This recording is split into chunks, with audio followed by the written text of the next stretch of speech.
हंगामेदार, विपक्ष ने जमीन के मुद्दे पर सत्ता पक्ष को घेरा। भिलाई निगम की नई परिषद की प्रथम सामान्य सभा पहले की तरह ही हंगामेदार रही। सत्ता और विपक्ष योजना विशेष की रिक्त भूखंडों की नीलामी के प्रस्ताव पर दोनों में जमकर आपसी खींचतान देखने को मिली। भाजपा पार्षद भोजराज ने सत्ता पक्ष पर सीधे तौर पर शहर बेचने का आरोप लगाया। इस मुद्दे को लेकर पक्ष विपक्ष में लगातार बहस चलती रही, जिस पर पार्षद भोजराज ने विभिन्न वार्डों में योजना विशेष की खाली पड़ी व्यावसायिक व अव्यावसायिक भूखंडों की नीलामी हेतु अनुमति के प्रस्ताव पर आपत्ति जताई। वहीं महापौर नीरज पाल ने कहा कि योजना विशेष की भूखंडों की नीलामी शासन स्तर पर होनी है और इससे निगम को करोड़ रुपए की राशि मिलेगी, जिससे हम निगम क्षेत्र में विकास करा सकेंगे, जिससे राजस्व के रूप में निगम को अधिक आय की वृद्धि होगी। वहीं सामान्य सभा के शुरुआत में पार्षद पीयूष मिश्रा ने निगम के आयोजन में सभापति का नाम नहीं होने पर सवाल उठाया, जिस पर महापौर ने खेद जाहिर किया और इस प्रकार की गलती भविष्य में नहीं होने की बातें कही। प्रश्नकाल के दौरान रिकेश सेन व स्मिता डोड़के ने वैशाली नगर क्षेत्र के जर्जर सड़कों पर सदन का ध्यान आकर्षित कराया।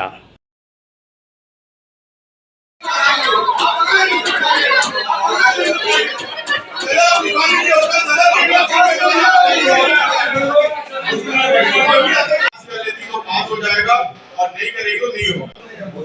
कोई आपत्ति है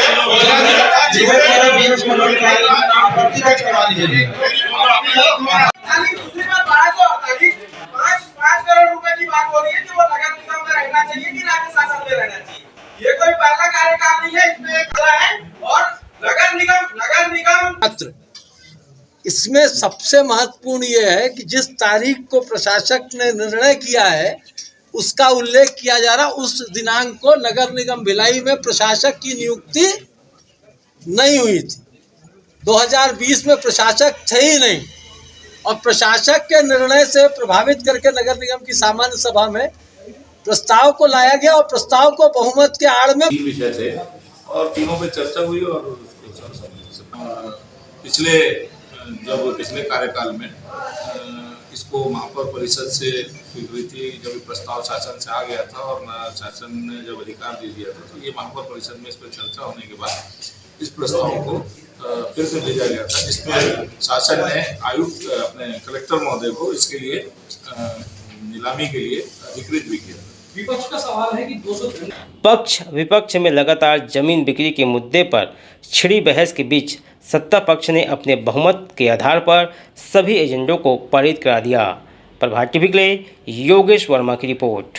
चरोदा निगम के महापौर निर्मल कौसरे ने गढ़बो नवा भिलाई चरोदा के स्लोगन के साथ 256 करोड़ का अपना पहला बजट पेश किया। महापौर द्वारा बजट प्रस्तुत करने के बाद भाजपा के सभी पार्षदों ने बजट पर चर्चा के लिए 2 दिन का समय मांगा, जिस पर सभापति कृष्णा चंद्राकर ने नियम कायदे का हवाला देते हुए समय देने से इनकार कर दिया। कांग्रेस के सभी पार्षद बहुमत के आधार पर बजट पारित करने की मांग करते रहे, लेकिन इससे भी हट के जैसे सभी सौदाहों को हम लोगों ने रेनोवेट करने के लिए बजट में प्रावधान रखा है। सभी शमशान घाटों का सौंदर्यीकरण करने का प्रावधान रखा है। मल्टी स्पेशलिस्ट जिम बनाने का हम लोगों ने प्रावधान रखा है। विभिन्न जो रेलवे के क्षेत्र में भी है या देवलोदा क्षेत्र है, वहाँ आप जाएंगे तो लाइट नहीं लगे, हम लोगों ने सोलर लाइट लगाने का प्रावधान रखा है। आप देखे होंगे कि भिलाई चरोदा में वर्षों पुरानी मांग रही खेल स्टेडियम के, हम लोगों ने खेल स्टेडियम के लिए भी प्रावधान रखा है। चरौदा में हमारे मिनी इंडिया कहा जाए, वहाँ फुटबॉल प्रेमी लोग बहुत रहते हैं, उसके लिए भी हम लोगों ने 4 करोड़ राशि का प्रावधान रखा है। विभिन्न चौक चौराहा में आप देखेंगे कि आपराधिक गतिविधियाँ भी लगातार दिन ब दिन बढ़ते जा रहे हैं, उसके लिए सभी चौक चौराहों के लिए हम लोगों ने CCTV कैमरे का भी प्रावधान हम लोगों ने रखा है। हमारे आदरणीय मुख्यमंत्री भूपेश बघेल जी नरवा गरवा घुरवा बाड़ी का प्रोग्राम रखा है, जिसको हम लोग अमल कर रहे हैं। इसको प्रधानमंत्री जी बहुत खुश हो के इस प्रोग्राम को खुद ही अमल करवा रहे हैं। तो हम लोग को बोला गया है कि यहाँ कोई पैसे कमी नहीं होगा, आप लोग विकास की गंगा बहाएं। तो आदरणीय मुख्यमंत्री के निर्देशानुसार हम लोग यहाँ कोई भी काम को कमी नहीं करेंगे, जनता खुश रहे। बजट के लिए हम लोगों को समय नहीं दिया गया। बजट पे हम लोग अध्ययन करके और तब बजट पे हम चर्चा करते। हम बजट पे अध्ययन करने के लिए हम मांग भी किए थे, लेकिन हमारी यहाँ सुनी नहीं गई। तो विषय पे चर्चा करने के लिए समय मांगे, लेकिन बहुमत न होने के कारण कहीं ना कहीं हम लोग के साथ फिर से परिषद में, आज के परिषद में, नए परिषद में धोखा हुआ है कि वो नहीं चाहते कि सम्मानीय पार्षदगण, बीजेपी के पार्षदगण इस विषय पर चर्चा, बजट के विषय पर चर्चा करें। और जो भी चर्चा हम लोग करना चाह रहे थे, पीछे से कोई उनके एमआईसी के सदस्य या उनके पार्षदगण हम लोग को डिस्टर्ब करने। पिछड़े नक्सल प्रभावित इलाकों के करीब 45 युवाओं को दुर्ग से बीएसएफ द्वारा बेंगलुरु के लिए रवाना किया गया। जत्थे में 24 लड़कियां तथा 21 लड़के शामिल हैं। रहवा आदिवासी युवा विनिमय कार्यक्रम के तहत आदिवासी युवा कल बेंगलुरु के लिए रवाना हुए। कार्यक्रम के तहत कांकेर के दुर्गम एवं अति पिछड़े नक्सल प्रभावित इलाके के करीब 45 युवाओं को दुर्ग से बीएसएफ द्वारा बेंगलुरु के लिए रवाना किया गया। जत्थे में 24 लड़कियां तथा 21 लड़के शामिल हैं, जिन्हें बीएसएफ के अधिकारियों के साथ रवाना किया गया था। इस दौरान युवाओं को बेंगलुरु के प्रसिद्ध दर्शनीय एवं सांस्कृतिक महत्व के स्थलों का भ्रमण कराया जाएगा। जत्थे में शामिल युवाओं ने बताया कि भ्रमण के दौरान वे वहां के संस्कृति व खान पान आदि से रूबरू हो सकेंगे। मेरा नाम अंजलि विश्वकर्मा है। मैं कांकेर डिस्ट्रिक्ट भानु से हूँ और मैं बेंगलोर टूर पे जा रही हूँ। आप लोग जा रहे हैं क्योंकि अपने एरिया में जैसे नक्सल प्रभावित क्षेत्र है, तो उस एरिया में अपन लोग सीखने के लिए जा रहे हैं और वहाँ की जो संस्कृति कल्चर हम अपने आप में ऑब्जर्व करेंगे। मेरा नाम कविता टेकाम है सर। मैं द्रुपकुंदल से हूँ, कांकेर जिला।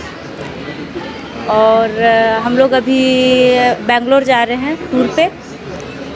दीपक कुमार गावड़े है और हम लोग बेंगलोर जा रहे हैं छत्तीसगढ़ से।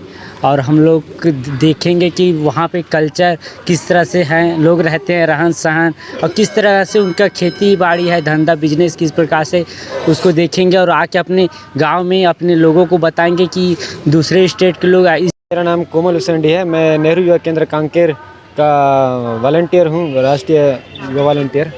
हम बेंगलोर जा रहे हैं ताकि यहाँ की गतिविधियों को, यहाँ के सांस्कृतिक कार्यों के माध्यम से वहाँ पे दिखाया जाए कि यहाँ के लोग कैसे रहते हैं और वहाँ से हमें कुछ सीखने को मिलेगा। जैसे लोकेश कुमार नाग हूँ, मैं नारायणपुर ज़िले से हूँ और छत्तीसगढ़ से मैं बेंगलोर जा रहा हूँ।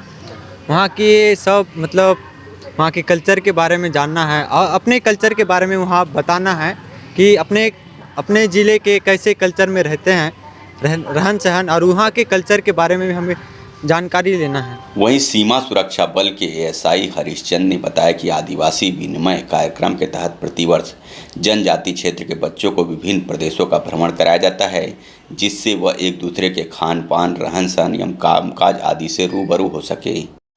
ये ट्राइबल टूर के उससे जा रहे हैं, जो कि हमारा डिपार्टमेंट की तरफ एक प्रोग्राम हर साल दिया जाता है और ये प्रोग्राम हमारा 23 से लेकर के 1 अप्रैल तक होगा। इसमें बेंगलोर के जो टूरिस्ट प्लेस हैं, बच्चों को उसका भ्रमण कराना, वहाँ के जो कार्यक्रम होंगे उनमें भाग दिलाना, या कोई भी कंपटीशन होगा प्रतियोगिता उसमें भाग लेना, जिससे कि बच्चे अपने इलाके से निकल करके बाहर के इलाके का भ्रमण करें, घूम सकें और वहाँ की भाषाओं या रहन सहन के बारे में जानकारी ले सकें। 25 मार्च से 1 अप्रैल तक चलने वाले कार्यक्रम के तहत ये युवा बेंगलुरु के विभिन्न तरह के क्रीड़ा एवं सांस्कृतिक कार्यक्रम में हिस्सा लेंगे। गौरतलब है कि खेल मंत्रालय भारत सरकार के युवा कार्यक्रम के तहत ट्राइबल यूथ एक्सचेंज कार्यक्रम की शुरुआत की गई है, जिसके तहत जनजातीय युवाओं को अन्य प्रदेशों का भ्रमण कराया जाता है। प्रभात टीवी के लिए राजकुमार सिंह की रिपोर्ट। बीएम शाह हॉस्पिटल द्वारा संचालित गिदोड़ी देवी मेमोरियल चैरिटेबल हॉस्पिटल एवं रिसर्च सेंटर जनरल सर्जरी, हड्डी रोग, जनरल मेडिसिन, प्रसूति एवं स्त्री रोग, शहर के जाने माने डॉक्टरों द्वारा इलाज की सुविधा। हॉस्पिटल में सर्व सुविधा युक्त ऑपरेशन थिएटर, दवाई की दुकान, प्राइवेट रूम सहित अनेकों सुविधाएं। आयुष्मान कार्ड के तहत इलाज की विशेष सुविधा। पता G road, new Khursipar, Bhilai. Phone number 0788405101। Mobile number 8821030555। तांबा, पीतल, कांसा, aluminium, stainless steel, cooker, mixie सभी प्रकार के बर्तनों के चिल्लर एवं थोक विक्रेता। यहाँ पर कुकर, मिक्सी, गैस चूल्हा बनाए जाते हैं।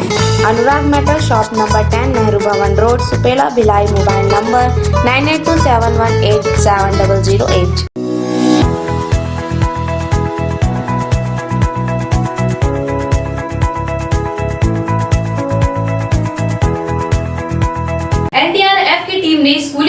बाढ़ आग लगने से जैसे आपदाओं से बचाने व लोगों को बचाने का प्रशिक्षण दिया गया, जिसे स्कूली छात्र बड़े ही उत्साह से सीख रहे हैं। आज वैशाली नगर शासकीय कन्या उच्चतर माध्यमिक विद्यालय के 9वीं से लेकर 12वीं तक के लड़कियों को एनडीआरएफ के प्रशिक्षक इंस्पेक्टर अभिषेक मिश्रा की टीम ने दी है। बताया जाता है कि टीम द्वारा दिए जा रहे प्रशिक्षण बहुत ही महत्वपूर्ण और किसी समय भी काम आ सकता है। यदि कोई दुर्घटना हो जाए, उससे बचने के उपाय व प्रशिक्षण स्कूल में जाकर दे रहे हैं। स्कूली बच्चे भी टीम के द्वारा दिए जा रहे हैं। प्रशिक्षण को बखूबी खेलते कूदते हुए सीख रहे हैं। विद्यार्थी अपने सहपाठी परिवारजनों की विषम परिस्थितियों में रक्षा कर सकते हैं। आगजनी और बाढ़ आने पर बचने के कई उपाय बताए गए। पुरुष के नहीं रहने पर भी महिलाओं अपनी सुरक्षा खुद भी कर सकती हैं, जैसे घर में आग लगे तो तुरंत फायर ब्रिगेड को सूचना दें, विद्युत के कनेक्शन विच्छेद कर दें, ज़रूरी सामान को बाहर निकालकर जिस रूम में आग लगा है उसे बंद कर दें और नीचे झुककर घर से बाहर निकलें। इसी तरह एक्सीडेंट हो जाने पर खून रोकने के उपाय में साफ कपड़े से उस जगह को बांधें और सीने के ऊपर की ओर रखें। बाढ़ के दौरान भी ज़रूरी सामान अपने साथ रखने के प्रशिक्षण दिया गया। मैं कक्षा 9वीं की छात्रा हूँ। आज हमारे स्कूल में एनडीआरएफ से कुछ अधिकारी आए थे जो हमारे जीवन के कुछ महत्वपूर्ण जानकारी दिए, जैसे भूकंप से कैसे बचना है, बाढ़ आने पर कैसे बचना है, आग लगने से कैसे बचना है, एक्सीडेंट होने पर एम्बुलेंस को बुलाना है, चोट लगे हुए जगह को साफ करना है और सपोर्ट देकर वहाँ उसे लेना चाहिए। आज हमारे स्कूल में कुछ अधिकारी आए थे जो एनडीआरएफ से हैं और उन लोगों ने हमें बहुत सारी जानकारियाँ दी, जैसे कि आग से कैसे बचना है, एक्सीडेंट होगा तो कैसे हाथ पैर से ब्लडिंग को साफ करना है और भूकंप से कैसे बचना है, बाढ़ से कैसे बचना है और जब यहाँ कहीं पर बाढ़ आती है तो कैसे कैसे तरीका को अपनाना है। और हमारी एक टीम है एनडीआरएफ की टीम, जो अभी दुर्ग डिस्ट्रिक्ट में बहुत सारे स्कूलों में जा कर के हमने बच्चों के बीच में फायर से कैसे लड़ना है, अर्थक्वेक के टाइम पे कैसे काम करना है और बाढ़ के टाइम पे कैसे काम करना है, या हम अपने घर जा रहे हैं कहीं पे चोट लग गई या हमारी हड्डी टूट गई तो उस टाइम पे कैसे हमें अपने आप को ठंडा रख करके, कूल रख करके कैसे उस चीज़ से निपटना है। हमने बच्चों को बताया कि इस तरीके से आप अपने आप को, अपने दोस्त को, अपने घर वालों को, अपने साथी को बचा सकते हैं। भारतीय जनता पार्टी के पूर्व पार्षद विजय जलकारी का पुत्र तारीख से लापता है। पूर्व पार्षद ने अपने पुत्र की सकुशल वापसी के लिए एसपी दुर्ग के नाम ज्ञापन सौंपा है। भारतीय जनता पार्टी के पूर्व पार्षद दीपक नगर निवासी विजय जलकारी का पुत्र श्रेयस जलकारी बीते 3 दिनों से लापता है, जिसकी शिकायत आज पार्षद विजय जलकारी ने दुर्ग एसपी से की है। आपको बता दें कि पूर्व पार्षद विजय जलकारी का पुत्र श्रेयस जलकारी पिछले 23 तारीख से घर से बिना कुछ बोले निकला था, लेकिन खेलने के नाम से निकला बच्चा जब घर वापस नहीं लौटा तब माँ बाप को इस बात की चिंता हुई और उन्होंने तत्काल बच्चे की खोजबीन आरंभ की। 23 तारीख से लापता बच्चे का कोई अता पता अब तक नहीं चला। तब जाकर पार्षद विजय जलकारी ने एसपी के नाम ज्ञापन सौंपकर बच्चे की सकुशल वापसी के लिए एसपी से निवेदन किया। बच्चे के पिता विजय जलकारी व भारतीय जनता पार्टी के वरिष्ठ दिनेश देवांगन ने बताया कि बच्चा खेलने के नाम से घर से निकला था, लेकिन आज 3 दिन का समय बीत गया है, अब तक घर वापस नहीं आया, जिसके लिए एसपी को ज्ञापन सौंपा गया है। नहीं, ऐसा तो कोई तनाव नहीं था बच्चे को, किसी प्रकार की कोई विशेष दुश्मनी नहीं मोहल्ले में मेरी, लेकिन बच्चा परसों साइकिल चलाने के लिए निकला था, जैसे हमेशा निकलता है, शाम को थोड़ा घूमने के लिए आधे पौन घंटे के बाद वापस आ जाता था। लेकिन परसों 23 तारीख की 4:15 बजे साइकिल चलाने के लिए निकला और उसके बाद से लेके हम लोग ने डेढ़ घंटा होने के बाद जब घर नहीं आया तो खोजने के लिए जब निकले, उसके बाद से लेकर बच्चा अभी तक घर नहीं पहुंचा है और हम लोग बहुत ही ज़्यादा उसके लिए हम लोग कोशिश कर रहे हैं, बहुत दुख करते हैं, घर में सारे लोग बहुत परेशान हैं। कहाँ सहयोग के लिए आप गए हैं अभी? किसको पुलिस से आपने संपर्क किया? जी पुलिस से संपर्क किया, पुलिस पूरा सहयोग कर रही है, लेकिन अभी तक कोई पॉजिटिव रिजल्ट नहीं मिल पाया है। 2 रात हो गई और आज 2 दिन हो गया है, लेकिन अभी तक बच्चे का सुराग नहीं मिला है। पुलिस को किसी प्रकार की कोई जानकारी नहीं। बच्चे के पास मोबाइल है? बच्चे के पास मोबाइल है, जिस समय से बच्चा निकला है उसी समय से मोबाइल स्विच ऑफ होता है। बच्चे का नाम बता दीजिए। बच्चे का नाम श्रेयस जलकर है, उम्र 15 साल है, DAV मॉडल स्कूल खुड़को भिलाई में 9वीं कक्षा तक परीक्षा दिलाया है। नगर वार्ड नंबर 23 के हमारे पूर्व पार्षद जलकारी जी के जो सुपुत्र हैं जोर से जलकारी, उधर 3 दिनों से लापता है और वो हमारे भारतीय जनता पार्टी परिवार के सदस्य हैं। इस नाते हम लोगों ने आज एसपी साहब की गुहार लगानी है कि बच्चे की शीघ्र पता चल हो और बच्चे सकुशल मिल जाए। हम सब चिंतित हैं, बच्चा सुरक्षित हो और जहाँ भी हो अपने घर लौटा है। इस विषय को लेकर हमने एसपी साहब को क्या आश्वासन मिला है? एसपी साहब ने कहा कि पुलिस जिस त्वरित कार्रवाई करना चाहिए उस तरह से काम कर रही है और पूरी तत्परता से पूरे पुलिस की टीम लगी हुई है। हम सब उम्मीद करते हैं कि बच्चे शीघ्र ही घर लौट आएंगे। परसों 23 मार्च को हम लोग को ये सूचना मिली थी कि श्रेयस जलकरी है 15 साल का, जो कि विजय जलकरी का पुत्र है, और शाम को लगभग 3 से 4 बजे के बीच में वो कहीं घर से चला गया है। उस पर से हमने 363 IPC में अपराध कायम किया था और उसके बाद हमने लगातार अभी सर्च जारी है। हमारी सिविल टीम, थाने की टीम और साइबर टीम लगी हुई है। अगर इसमें जो भी हमें मतलब आगे वो मिलेगी उस हिसाब से। दुर्ग नगर निगम के द्वारा वार्ड 17 में स्थित औद्योगिक क्षेत्र में बड़े पैमाने पर अतिक्रमण हटाने की कार्यवाही की गई, जहां वर्षों से काबिज अवैध कब्जों को हटाया गया। गौरतलब है कि नगर निगम दुर्ग में लगातार अतिक्रमण की शिकायत इंडस्ट्रियल बेल्ट में प्राप्त हो रही थी, जिसके तहत कार्यवाही की गई, जहां लगभग 17 से 18 अतिक्रमण को हटाया गया है। इस दौरान बड़ी संख्या में दुर्ग नगर निगम के अधिकारी एवं कर्मचारी उपस्थित थे। हालांकि अतिक्रमण को हटाने पहुंचे अधिकारियों और पुलिस बल को लोगों के विरोध का सामना भी करना पड़ा, लेकिन प्रशासन के आगे लोगों की एक न चली और सभी अवैध कब्जों को एक के बाद एक हटाया गया। अतिक्रमण हटाओ कार्यवाही को लेकर सहायक भवन अधिकारी गिरीश दीवान ने कुछ इस तरह की जानकारियाँ दी। ये मैडम अध्यक्ष दुर्ग स्टेट इंडस्ट्रियल एसोसिएशन की शिकायत थी कि इनके बाउंड्री से लगकर कई लोगों ने अतिक्रमण किए हैं।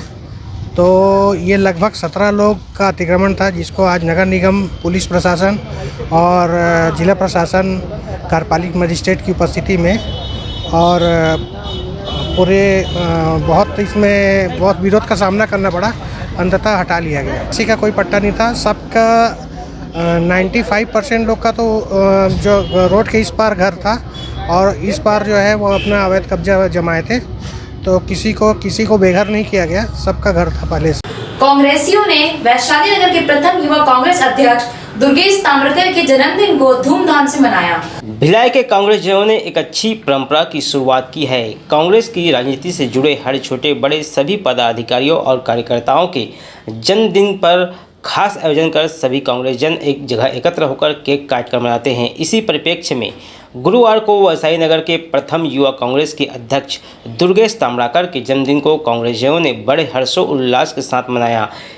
इस दौरान भारी संख्या में कांग्रेसजनों की उपस्थिति देखने को मिली और कांग्रेसजनों ने दुर्गेश ताम्रकर को उनके उज्जवल भविष्य की कामना की और उन्हें दीर्घ आयु होने और समाज तथा राजनीति के क्षेत्र में निरंतर आगे बढ़ने की सभी ने शुभकामनाएं भी दिए। दुर्गेश ताम्रकर को जन्मदिन की बधाई देने महिला कार्यकर्ता की उपस्थिति देखने को मिली। आज मेरे जन्मदिन के अवसर पर हमारे साथी ललित पाल, आजाद अंसारी, मंटू शर्मा, गोविंद खचले, हमारे गुरु समरवीर सिंह, विजय भैया, चौहान साहू, सज्जन प्रसाद दीक्षित, उमेश सिंह और ब्लॉक अध्यक्ष हमारे नंद कुमार कश्यप जी, शाहिद भाई, अकबर भाई, गोरा भाई और दिनेश पाठक, दीपक भाटिया, जेपी सोनी, सभी साथियों द्वारा हमारा जन्मदिन को बहुत ही जबरदस्त तरीके से मनाया गया और माता रानी के मंदिर के सामने सब भाइयों का, माता जी का आशीर्वाद, सबका आशीर्वाद, बहुत अच्छे से जन्म मनाया गया। इसलिए सभी का मैं धन्यवाद देता हूँ। हमारे छोटे भाई और कांग्रेस के वरिष्ठ साथी दुर्गेश ताम्रकर जी के जन्मदिन के अवसर पर इस क्षेत्र के वैशाली नगर विधानसभा के सभी कांग्रेसी साथी इकट्ठे हुए हैं और सभी ने उनको भरपूर आशीर्वाद दिया है। लोग आज दुर्गेश भाई का जो बर्थडे है, माता काली की पूजा वूजा करके उनके अच्छा से उनका जीवन बीते, अच्छा से उसका व्यापार चले, उनका राजनीतिक जीवन अच्छा रहे। और मैं उसको बहुत दिनों से जानता हूँ, वो अपने परिवार में सबसे बड़ा लड़का है और उनके भाई बहन हैं, सबका वो बाप के रूप में सबका वो ध्यान दे और उसके साथ साथ कांग्रेस पार्टी का भी वो अच्छा से ध्यान दे। और दुर्गेश ताम्रकार के जन्मदिन के खास मौके पर पहुंचे कांग्रेसजनों का कहना है कि ऐसे सामूहिक आयोजन से आपसी भाईचारा और राजनीतिक एकता को मजबूती मिलती है।